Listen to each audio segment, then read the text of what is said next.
नमस्ते, मैं हूं सुरेश कुमार एकलवे और आप देख रहे हैं Hindustan news and tips. Nepal में तेजी से बढ़ते चरमपंथ ने दुनिया का ध्यान इस पहाड़ी देश की तरफ खींचा है। पिछले कुछ सालों में नेपाली मुसलमानों की आबादी तेजी से बढ़ी है। इसी के साथ यहां धार्मिक कट्टरता का प्रसार हुआ है। हालत यह है कि यहां पाकिस्तान जिंदाबाद और भारत मुर्दाबाद के नारे लगना आम बात हो गई है। पाकिस्तान को लेकर नेपाल की सोच बटी हुई है। मधेसियों और पहाड़ियों की सोच बिल्कुल अलग अलग है। मधेसी इलाकों में लोग भारतीय हिंदी न्यूज चैनल देखते हैं और पाकिस्तान के चरित्र को बेहतर तरीके से समझते हैं।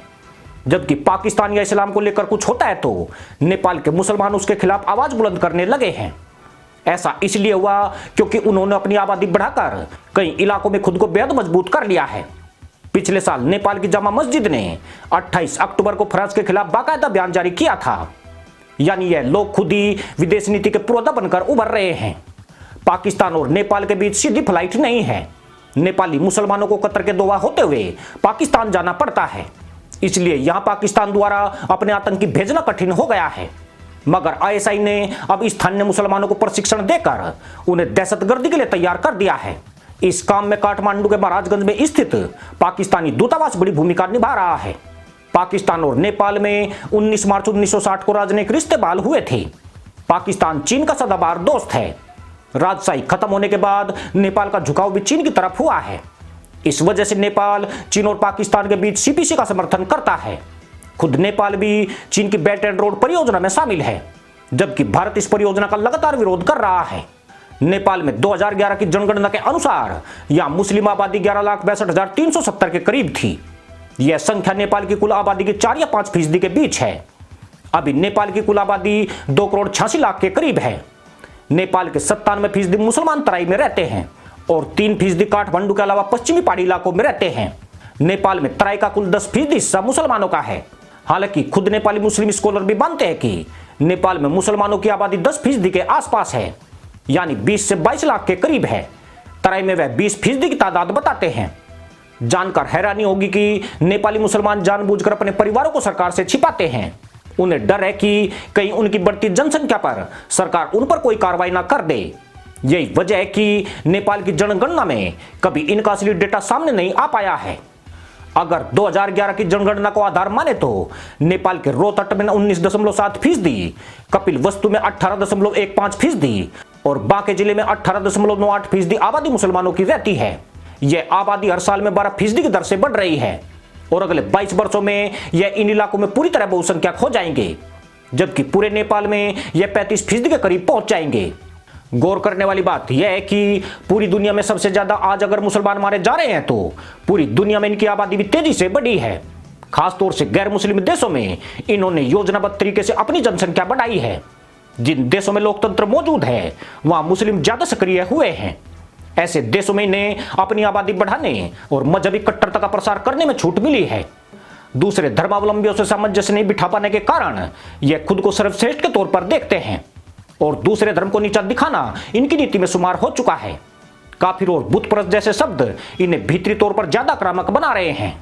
मुसलमानों ने नेपाल की राजनीति को प्रभावित करना शुरू कर दिया है।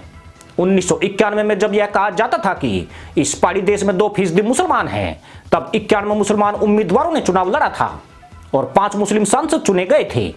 इसके बाद सभी पार्टियों ने मुसलमानों को तवज्जो देना शुरू कर दिया, जिसका नतीजा यह हुआ कि वह सरकार की स्थिरता निभाने की बड़ी भूमिका में आ गए। साल 2006 तक नेपाल हिंदू राष्ट्र बना रहा, लेकिन इसी साल नवंबर में माओवादी और 7 पार्टियों के गठबंधन के बीच एक ऐतिहासिक शांति समझौता संपन्न हुआ, जिसके बाद अंतरिम सरकार बनी और नेपाल को सेकुलर राज्य घोषित कर दिया गया। आमतौर पर यह किसी ने नहीं सुना होगा कि पिछले 5 दशक में कोई मुस्लिम देश भी सेकुलर देश बना हो। जिस नेपाल में साल 2006 से पहले धर्मांतरण अपराध था, वहां उसे खुली छूट दे दी गई, जिसका फायदा कट्टरपंथी जमातों ने उठाना शुरू कर दिया। नेपाल का तराई का इलाका मुसलमान चरमपंथियों का सबसे बड़ा गढ़ है। पूरे देश में कट्टरपंथी विचारधारा को इसी इलाके से बढ़ावा मिलता है। पाकिस्तान की खुफिया एजेंसी आईएसआई ने भी इसी इलाके पर अपना फोकस किया है। साल 2005 में नेशनल मुस्लिम फोरम का गठन इस बात का संकेत है कि मुसलमान खुद को मजबूत बनाने के लिए योजनाबद्ध तरीके से आगे बढ़ रहे हैं। 1 सितंबर 2004 को इराक में 12 नेपालियों को मुसलमान आतंकी संगठन अंसार उल सुन्ना ने मार दिया था। ये सारे नेपाली इराक में कुकिंग और साफ सफाई का काम करते थे। जब पूरे नेपाल में इस घटना पर गुस्सा था, स्थानीय मुसलमानों ने कोई बयान जारी नहीं किया था, जिसके बाद नेपाल में से नेपाली हिंदुओं पर इराकी मुसलमानों के हमले की तरह लिया गया। इस पर नेपाल में दंगा भड़का और पहली बार मुसलमान निशाने पर आ गए, जिसका फायदा पाकिस्तान ने उठा लिया और उसके बाद यहां मुस्लिमों में चरमपंथी सोच ज्यादा हावी होती चली गई। नेपाली मुसलमानों की एक चुप्पी की वजह से उन्हें खतरे के तौर पर देखा जाने लगा है। नेपालगंज वह इलाका है जहां हिंदू और मुसलमान पाकिस्तान को लेकर भिड़ते रहे हैं। भारत और पाकिस्तान के बीच क्रिकेट मैच में यह तकरार देखने को मिल जाती है। नेपाली मुसलमान खुलकर पाकिस्तान का समर्थन करते हैं, जो नेपाली हिंदुओं को सदैव नागवार गुजरता रहा है।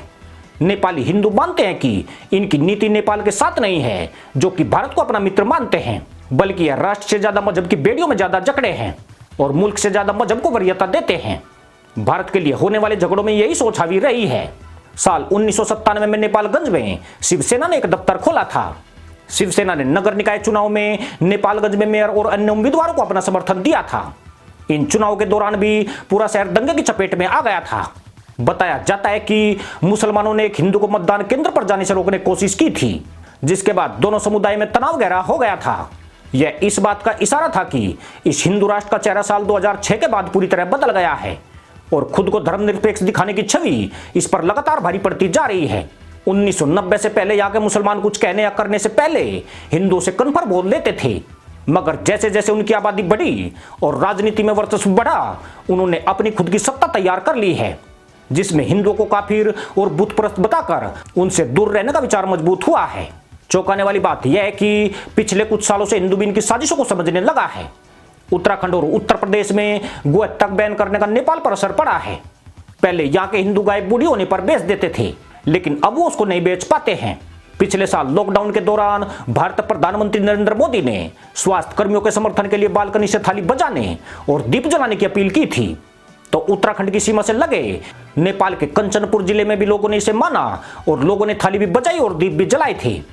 इसका मतलब यह है कि नेपाल में हिंदुओं का एक बड़ा वर्ग है जिन पर नरेंद्र मोदी के प्रधानमंत्री बनने का काफी असर पड़ा है। हालांकि नेपाल में भारतीय जनता पार्टी जैसा कोई दल तो नहीं है, लेकिन भारतीय न्यूज चैनल यहाँ हिंदुओं को सचेत करने के लिए शानदार भूमिका जरूर निभा रहे हैं।